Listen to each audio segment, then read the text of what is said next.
امام حسین علیہ السلام نے یزید اور اس کی سلطنت کے انجام کے حوالے سے کئی پیشین گوئیاں کی تھیں جو بعد میں مکمل طور پر سچ ثابت ہوئیں۔ آئیے ان پیشین گوئیوں پر تفصیل سے نظر ڈالیں۔ امام حسین علیہ السلام نے فرمایا تھا کہ یزید کی حکومت زیادہ دیر نہیں چلے گی اور جلد ہی اس کا زوال شروع ہو جائے گا۔ امام حسین علیہ السلام کی شہادت کے صرف 3 سال بعد یزید کا انجام آ گیا۔ یزید 64 ہجری میں بدترین حالت میں ہلاک ہوا۔ مورخین کے مطابق یزید کی موت یا تو شراب نوشی کی زیادتی سے ہوئی یا کسی جانور کے حملے میں وہ مارا گیا۔ کربلا کا خون یزید کی سلطنت کو لے ڈوبے گا۔ امام حسین علیہ السلام نے فرمایا تھا کہ میرا خون بہے گا، لیکن یہی خون یزید کے تخت و تاج کو الٹ دے گا۔ یزید کے بعد اس کا بیٹا معاویہ بن یزید صرف چند مہینے حکومت کر پایا اور خود خلافت چھوڑ دی۔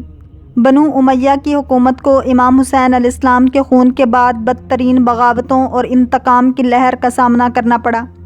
چند سالوں بعد بنو عباس نے بنو امیہ کی حکومت کا مکمل طور پر خاتمہ کر دیا۔ یزید کو اپنے باپ معاویہ کی وصیت یاد نہیں رہ گئی۔ امام حسین علیہ السلام نے فرمایا تھا کہ یزید اپنے باپ معاویہ کی نصیحت کو بھلا دے گا اور انجام برا ہوگا۔ معاویہ نے یزید کو نصیحت کی تھی کہ اہل بیت اطہار کے خلاف زیادتی نہ کرنا، لیکن یزید نے اس کے برعکس کیا۔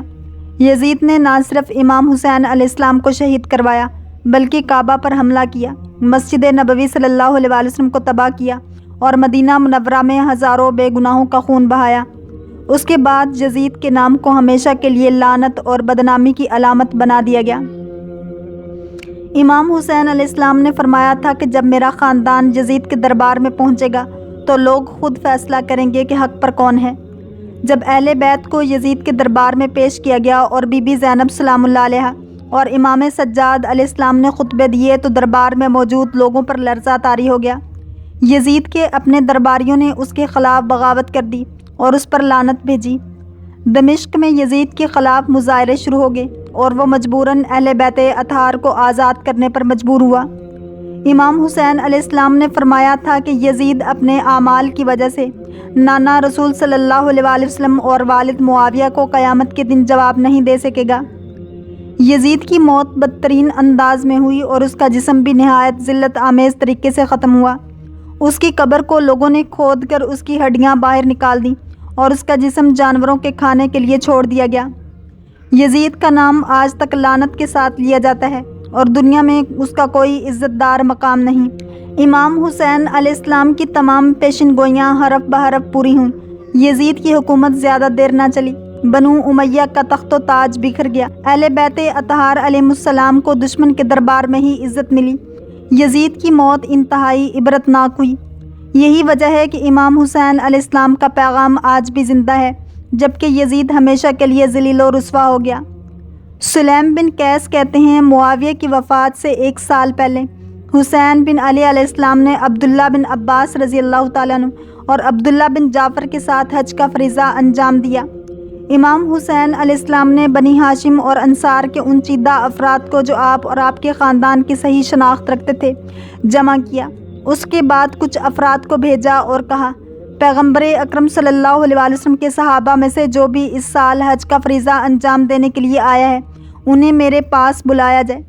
اس دعوت پر تقریباً 700 سے زیادہ افراد، جن میں سے اکثر تابعین میں سے تھے اور اصحاب پیغمبر صلی اللہ علیہ وآلہ وسلم میں سے تھے، تقریباً 200 افراد کو مینا میں ایک خیمے میں جمع کیا گیا۔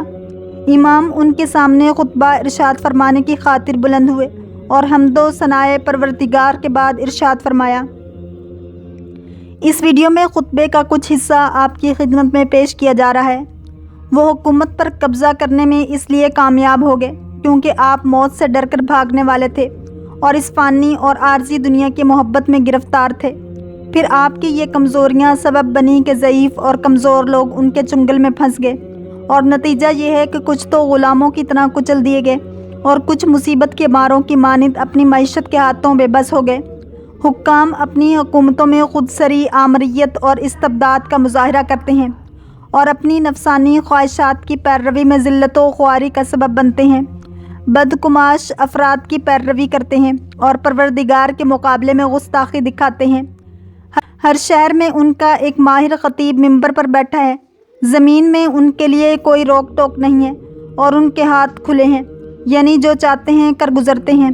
عوام ان کے غلام بن گئے ہیں اور اپنے دفاع سے عاجز ہیں۔ حکام میں سے کوئی حاکم تو ظالم، جابر اور دشمنی اور ارناد رکھنے والا ہے، اور کوئی کمزوروں کو سختی سے کچل دینے والا ہے۔ انہی کا حکم چلتا ہے، جبکہ یہ نہ تو خدا کو مانتے ہیں اور نہ ہی روز جزا کو۔ تعجب ہے، اور تعجب کیوں نہ ہو، ملک ایک دھوکے باز ستمکار کے ہاتھ میں ہے۔ اس کے مالیاتی عہدیدار ظالم ہیں، اور صوبوں میں اس کے مقرر کردہ گورنر مومنوں کے لیے سنگ دل اور بے رحم ہیں۔ آخر کار اللہ ہی ان کے امور کے بارے میں فیصلہ کرے گا، جن کے بارے میں ہمارے اور ان کے درمیان میں نزاع ہے، اور وہی ہمارے اور ان کے درمیان میں پیش آنے والے اختلاف پر اپنا حکم صادر کرے گا۔ بار الہ، تو جانتا ہے کہ جو کچھ ہماری جانب سے ہوا بنی امیہ اور معاویہ کی حکومت کی مخالفت میں، وہ نہ تو حصول اقتدار کے سلسلے میں رسہ کشی ہے، اور نہ ہی یہ مال دنیا کی افزوں طلبی کے لیے ہے، بلکہ صرف اس لیے ہے کہ ہم چاہتے ہیں کہ تیرے دین کی نشانیوں کو آشکار کر دیں اور تیری مملکت میں اصلاح کریں، تیرے مظلوم بندوں کو امان میسر ہو، اور جو فرائض، قوانین اور احکام تو نے معین کیے ہیں ان پر عمل ہو۔ اب اگر آپ حضرات حاضرین سے خطاب نے ہماری مدد نہ کی اور ہمارے ساتھ انصاف نہ کیا تو ظالم آپ پر اور زیادہ چھا جائیں گے، اور نور نبوت صلی اللہ علیہ وسلم کو بجھانے میں اور زیادہ فعال ہو جائیں گے۔ ہمارے لیے تو بس خدا ہی کافی ہے، اسی پر ہم نے بھروسہ کیا ہے، اور اسی کی طرف ہماری توجہ ہے، اور اسی کی جانب پلٹنا ہے۔ امام حسین علیہ السلام نواسۂ رسول صلی اللہ علیہ وسلم سید الشہداء اور اسلام کی وہ عظیم ہستی ہیں جنہوں نے دین کی بقا کے لیے اپنی جان، اپنے اہل و عیال اور اپنے وفادار ساتھیوں کی قربانی دے دی۔ امام حسین علیہ السلام کی قربانی نے باطل کے خلاف ہمیشہ کے لیے ایک مثال قائم کر دی۔ یزید اور اس کے حامی رسوا ہوئے۔ یزید کا ظلم تاریخ میں ہمیشہ کے لیے بدنام ہو گیا۔ کربلا ایک انقلاب بن گئی۔ آج بھی لاکھوں لوگ اربعین پر کربلا جا کر امام حسین علیہ السلام کی یاد مناتے ہیں۔ دنیا بھر میں تحریکیں متاثر ہوئیں۔ امام حسین علیہ السلام کی قربانی نے ہر زمانے کے مظلوموں کو حق کے لیے کھڑے ہونے کی ہمت دی۔ حق اور باطل کی پہچان کرو، ظالم کے خلاف آواز بلند کرو، انسانیت، محبت اور عدل کو فروغ دو، دین کی اصل روح کو سمجھو اور اس پر عمل کرو۔ امام حسین علیہ السلام کی قربانی آج بھی ہمیں یہی سبق دیتی ہے کہ ظلم کے آگے سر نہیں جھکانا، بلکہ حق کے لیے کھڑے ہونا ہے۔ اللہ کریم ہم سب کو دین اسلام کی پیروی کرنے والا اور عشق مصطفیٰ صلی اللہ علیہ وآلہ وسلم نصیب فرمائے۔ اگر آپ کو یہ ویڈیو پسند آئی ہے تو لائک، شیئر اور سبسکرائب کرنا مت بھولیے، تاکہ ایسے ہی اسلامک انفارمیٹیو ویڈیوز آپ تک پہنچتی رہیں۔